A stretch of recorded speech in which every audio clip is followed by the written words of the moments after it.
Hi, I'm Mitchell Robinson, and welcome to the inaugural episode of Political Economy Weekly. In this weekly segment, we will discuss contentious issues within the field of political economy and examine new literature coming out of the field.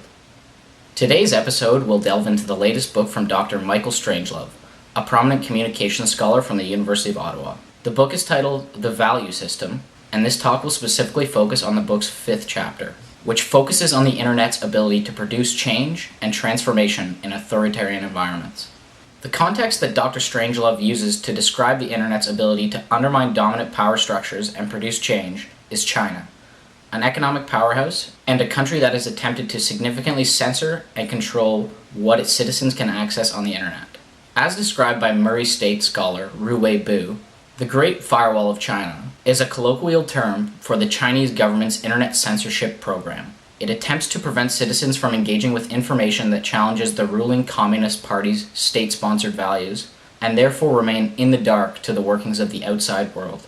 In her 2011 article, China's Networked Authoritarianism, Rebecca MacKinnon looks at the mechanisms utilized by the Chinese government and its Great Firewall to censor and control its internet. These include the surveillance of public spaces and online conversations, filtering online searches, closing websites, propaganda campaigns, and the instilling of fear and self-censorship amongst the populace.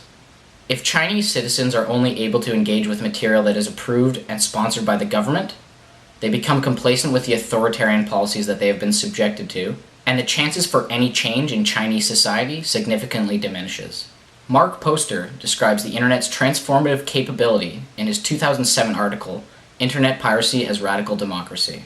In this, he describes it as a choice having two outcomes. He states that it can represent either an Orwellian extension of governmental and corporate controls, or a serious deepening of the democratization of culture. The former outcome is one held by Marxist scholars, who posit that the internet serves as a tool to be used for the extension of government control, especially in authoritarian contexts like China. As discussed by Dr. Strangelove, this pessimistic and dystopic Marxist view of the internet's transformative capability is one that is often overstated. The internet, even in authoritarian contexts like China, does in fact provide affordances that include mass participation in contentious online debate that promotes democratic yearnings and increased social conflict. Use of the internet and social media sites in China increases the number of connections a person will make with dissidents and oppositional groups, as the internet serves as a prominent tool for political activism and undermining the ruling value system espoused by the Chinese government. Yang, an associate professor at the University of Pennsylvania, highlights the rise of prominent online activism in China in his 2009 book, The Power of the Internet in China.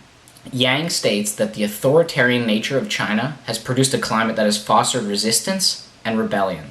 Domination produces resistance, and Yang sees people continuing to seek freedom, justice, and solidarity through online communities as long as conditions of domination remain. It is on the internet where the Chinese populace can express their opinions and feelings, voice concerns, and engage in radical conversations in response to the extreme social injustice imposed on them by their government. This has caused a shift in the balance of power in China as the government loses its control and legitimacy. Still, however, we see scholars espousing pessimistic views regarding the internet, who predict a dystopic future for the Chinese internet. Scholars like Jack Goldsmith and Tim Wu deny the effects that unconstrained online speech has had on the government's power and legitimacy. They claim that China is building a nationalist internet that will increase the sentiment of the government's ideology and diminish the effects of online activism. Evgeny Morozov offers a similar analysis of the Chinese internet in The Net Delusion, The Dark Side of Internet Freedom. In this text, Morozov deems the internet as a tool that's use will lead to only small-scale democratization taking place under the guidance of the Chinese government. Despite the pessimistic outlook of some of the aforementioned scholars, I believe that the internet's transformative capability is one that certainly cannot be ignored. Dr. Strangelove beautifully illustrates this point in the 5th chapter of his book, The Value System, where he describes how Chinese citizens use the internet to undermine dominant power structures and produce change. It provides a platform for activism as people seek freedom and justice through online communities and participate in contentious debates. This online participation allows the Chinese populace to be exposed to expanded networks of opposition, which increases their yearning for democracy and the likelihood that change will occur. Thank you for tuning in to this week's episode of Political Economy Weekly. And don't forget to pick up your copy of Michael Strangelove's latest book, The Value System, which is available for free online via the Creative Commons. Thank you for tuning in this week, take care, and we'll see you next week.